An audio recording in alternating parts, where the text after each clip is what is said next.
এই black dress পরা party makeup লুকটা তোমরা অনেক ভালোবাসা দিয়েছো, আর তাই নিয়ে এসেছি এই ভিডিওটা। প্রথমেই বলে দিই, প্লামের সেলিসিলিকের ফেস ওয়াশ ইউজ করতাম তখন।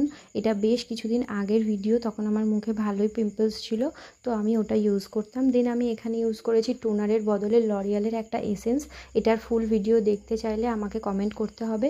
দেন আমি ইউজ করেছি প্যাকের একটা ময়শ্চারাইজার, যেটা ছিল ওয়াটার বেসড। আমি ভালো করে এটা ব্লেন্ড করে নিয়েছি মুখে। ভালো করে এটা মিশিয়ে নেওয়ার পর আমি এখানে ইউজ করছি একটা লিপ বাম নেব, সেটা হলো খাদির লিপ বামটা খুব ভালো। এটা কিউই এক্সট্র্যাক্টেড ছিল, খুব ভালোভাবে ব্লেন্ড হয় আর অনেকক্ষণ পর্যন্ত হাইড্রেট রাখে লিপস।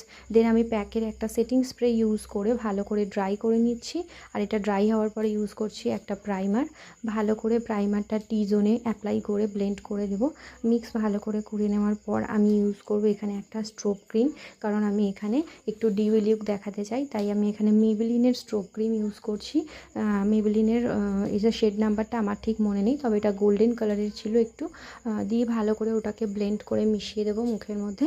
এবার আমি কালার কারেকশানের জন্য ডার্মার প্যালেট নিয়েছি, ক্রায়োলন ডার্মার। আমি কিন্তু কোনো অরেঞ্জ কারেক্টার ইউজ করিনি, আমার স্কিন টোন থেকে একটু ডার্ক সেই কালার দিয়ে করেছি।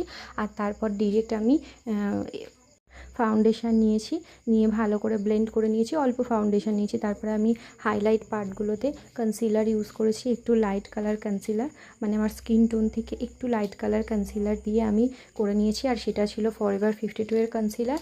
দেন আমি এখানে ভালো করে পাউডার সেট করে নেওয়ার পর আমি করছি ব্রোঞ্জার। আর এটা আমি কিন্তু ব্রোঞ্জার প্যালেট থেকে করছি, মানে পাউডার ব্রোঞ্জিং করছি, আমি কোনো ক্রিম ইউজ করিনি।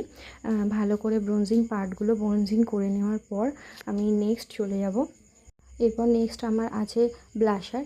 দেন আমি ব্রোঞ্জিংটা ভালো করে নিয়েছি। নোজ এরিয়াটা কিন্তু খুব ইম্পর্টেন্ট। ব্লাশার করছি আমি ব্লাশার প্যালেট থেকে পাউডার ব্লাশ নিচ্ছি। পাউডার ব্লাশটা ভালো করে ব্লেন্ড করব। আর এখানে যেহেতু আমি ব্ল্যাক কালার ড্রেস পরেছি, তাই পিঙ্ক কালার ইউজ করব না, আমি একটু অরেঞ্জিশ পিচ কালার ইউজ করেছি। তারপর আমি মেবেলিনের ক্রোম হাইলাইটারটা ইউজ করেছি গোল্ডেন কালারের, বেশি ইউজ করিনি, খুব অল্প পরিমাণ নিয়ে দারুণভাবে ব্লেন্ড করে দিয়েছি। তারপর আমি এখানে ক্রায়োলনের লুজ পাউডার দিয়েছি, লুজ পাউডার দিয়ে মেকআপটাকে সেট করেছি। আর এই লুজ পাউডারটা কিন্তু আমি হাতে পাফের দ্বারাই করেছি, মানে পাফে করে নিয়ে একটু কমিয়ে নিয়ে পিগমেন্টটা তারপর ইউজ করেছি। দেন এখানে আই মেকআপ করব। আই মেকআপের জন্য লিকুইড কনসিলার নিয়ে আই বেস করেছি। আই বেস করার সময় আমি এখানে ব্রাশ ইউজ করিনি, আজকে ব্লেন্ডার ইউজ করেছি। দেন আমি ভালো করে ব্লেন্ড করে নিয়ে ডিরেক্ট আমি ইউজ করছি আই শ্যাডো। আমি এখানে আর কোনো পাউডার সেট করিনি। আর আমি কিন্তু আজকে ব্রাউন কালার আই মেকআপ করছি, তো ক্যামেরায় কতটা আসছে আমি ঠিক জানি না। আমি ব্রাউন কালার ইউজ করে ভালো করে মেকআপ করে নিয়েছি। আর এই হলো আমার